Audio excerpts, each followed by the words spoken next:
Hey everyone, Mr. Happy here, and today we're going to talk a bit about Final Fantasy XI. While many of you are aware I don't much miss the classic Final Fantasy XI experience, I'll often agree that Final Fantasy XI has some great stories present across its many expansions.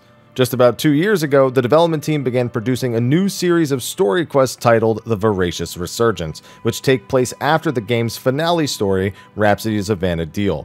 I recently completed the 8 current chapters of Voracious Resurgence, and there are more to come.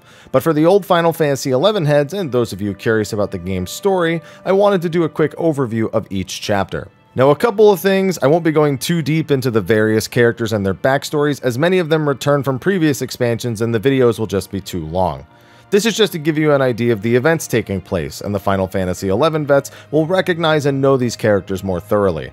I'll also be splitting this up into multiple videos. The first few chapters are pretty short, but chapters 5 through 7 are incredibly lore-dense, so I'm just going to split this up a little bit. Chapter 1, The Voracious Resurgence. In the city-state of Bastok, we learn of a Galkan boy named Raybrim who recently entered the city through the dangerous Koroloka Tunnel. He is being hunted by a group of assassins for reasons unknown to him.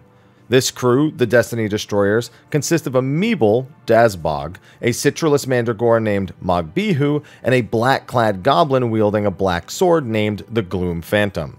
To attempt to figure out why they are hunting him, Raybrim attempts to remember who he is. It seems he may be a Galka that recently underwent rebirth, the Galkan reincarnation that allows their race to perpetuate. As such, his memory is foggy, and you are unable to ascertain the assassin's goal. While you attempt to disguise Raybrim through an elaborate cosplay contest, the assassins eventually track the boy down while being pursued by Bastok's military. Before the assassins can kill the boy, they reveal they were after him because they thought Raybrim to be in possession of a certain egg. However, he simply has the shell of an egg and no idea where he got it from. The Destiny Destroyers move on while you, Raybrim, and your allies contemplate their true goal. Chapter 2, Koopipis' Dilemma. Some time passes before you decide to visit the city-state of Windurst. Inside the Heaven's Tower, you learn that the Master Maid Shantoto is threatening the desk clerk Koopipi after she fails to remember to fix a garment for her. After investigating, you learn many people involved are having lapses in memory. This was used to hide the robbery of a powerful and forbidden doll stolen from the Heaven's Tower, which the Yagato seek to trade for an egg of some kind.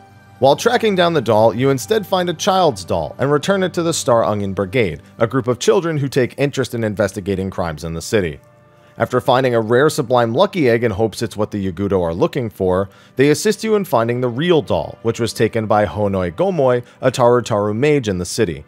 You discover them outside the gates along with their bodyguards, and through a few comedic events and a battle, manage to retake the doll. However, the doll sputters but one word: chaos, before ceasing to work.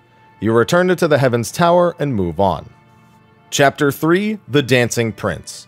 Sometime later, on a visit to the city-state of Sandoria, you become entangled in a situation involving Prince Tryon. Those around him wish to ensure he attends the House Vergal Ball, though a number of potential concerns must be handled. The fear of orcish interference, a potential illness, and ensuring he has his dance partner of choice, Karilla. This is despite Halvor's attempt to get Tryon to dance with his sister, Altenia. She declines the idea herself, however, as her unit, the Carmine Swallows, is investigating some strange orcish activity through Rangumont Pass and into the Northlands. After the ball, it is reported that the Carmine Swallows have been routed in Busadine Glacier by an orcish commander named Slackjaw Muckdrum. Alongside Lord Exenmeal, you track the orcs to a cliffside standing around a large glowing egg. They desperately seek to crack it open and absorb the power within, that Muckdrum might become the strongest being in the world. While they struggle to open it, you free the captives in the nearby Feyin ruins before returning to stop Muckdrum once and for all. You discover the Destiny Destroyers discussing the egg with Muckdrum, calling it the World Eater Egg. Gloom Phantom claims his black sword can shatter the egg, to which Muckdrum agrees in exchange for the power within it. Upon the egg shattering, Muckdrum goes berserk, slaying his entire unit before turning on Exenmeal and yourself. Though he is formidable, he is defeated. His body disappears mysteriously upon being defeated, not leaving a single trace behind. The Destiny Destroyers note the power being too much for Muckdrum, before fleeing to fight another day. Exenmeal investigates further while you return to Sandoria to report. Everyone theorizes on the egg and what the Beastmen want with it. Do they wish to create a new Shadow Lord? Does the egg affect people like the astral candescence of Aht Urgan? More information will need to be gathered. Chapter 4: Cornelia's Call to Action and the Underworld War. On a trip back through Bastok, you seek Raybrim to discuss the egg. He reveals that some of his memory returned. He saw a mountain in a dream and upon climbing it, saw someone at the summit. Unfortunately, that is all he remembers, and it means little at the moment. Cornelia approaches shortly after, claiming that Quadevs are assaulting the Zerun mines via the boat system connecting it to Palborough mines. It appears they are chasing someone or something, and the Destiny Destroyers are caught hiding in Zerun as well. After some investigation to ensure a war doesn't break out between Bastok and the Quadevs, you discover that the Destiny Destroyers had tracked another World Eater egg down in Palborough mines. Upon shattering it, the power escaped into a nearby scorpion, which rampaged against the Quadevs. They simply followed the Destiny Destroyers to Zerun with no intention of invasion or war against Bastok. Upon reaching the Palborough mines, a mage named Urin Mafrin confirms the deadly scorpion's rampage and asks for your assistance. Once it is defeated, the power of the World Eater egg is absorbed by Urin Mafrin into a magic orb of some kind. He claims the power from the egg has the power to give life, likening it to the energies of the terrestrial avatars. The Destiny Destroyers note this power in relation to Chaos and a battle to reach Valhalla, to which Urin Mafrin demands an explanation. Before Urin can coerce them by attacking them, the Quadevs in the area cause you all to scatter to safety. You report this to Bastok and successfully prevent the war from being declared.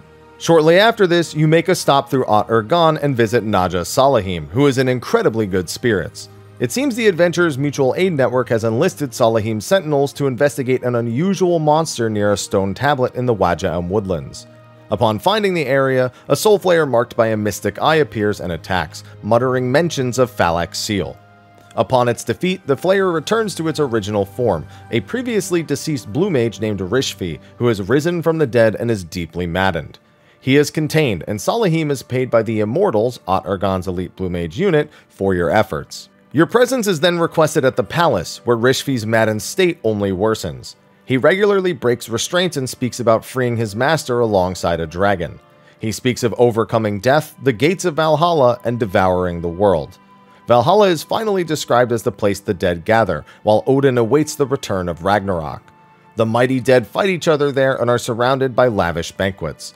While the question of Falak's identity still remains, the urgency of discovery of what is happening hastens as Rishfi's body continues to deteriorate as Valhalla draws him back.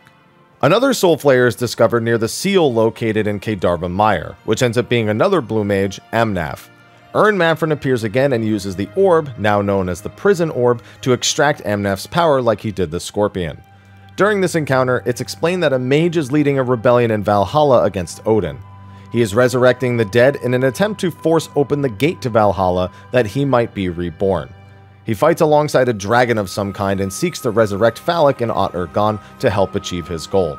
Apparently, this monster appeared thousands of years ago in Ot-Urgan, born from a hatched World Eater egg, but was defeated. Before Amnaf can say much else though, their body deteriorates and they return to the land of the dead. This news troubles Raoban of the Immortals and Nashmira the Empress greatly. Falak's seal was split into 9 pieces, which were then each merged into 3 chimeras, Tinin, Tiger, and Saramea. This was concocted by the Oldham civilization using the Urn of Sealing, though much is still unclear. Amnaf had also mentioned a relic named the Oldham Staff, though its relevance is a mystery at this point. It is only suspected to be a major key to reviving Falak and freeing the rebellious underworld mage. More information must be gathered while they search for Urin Mafrin in hopes of using his prison orb to relieve Rishfi of his ailment, same as he did Amnaf before she disappeared. In the meantime, Nashmira bids you visit Gatsad, head of the Puppet Master's workshop in the city. And that's going to be a wrap for our part 1 video covering the Voracious Resurgence. It's a little weird because in the middle of chapter 4 you go to Ot-Urgan, but the plot for Ot-Urgan really doesn't take off until chapter 5, where it becomes again incredibly lore dense and covers a lot of specific points. I expect chapters 5, 6, and 7 to each take 6 to 10 minutes to describe, maybe even longer, hence why I'm splitting up the video. Hopefully in the next video we can get through as many as possible, but if not, I'll probably do chapters 5 and 6 in one video, and 7 and 8 in another, with 8 being a little bit shorter than 5 through 7. Anyway, thanks for watching, hopefully you enjoyed our first peek at the Voracious Resurgence, and I'll see you in the next video. Until then, take care.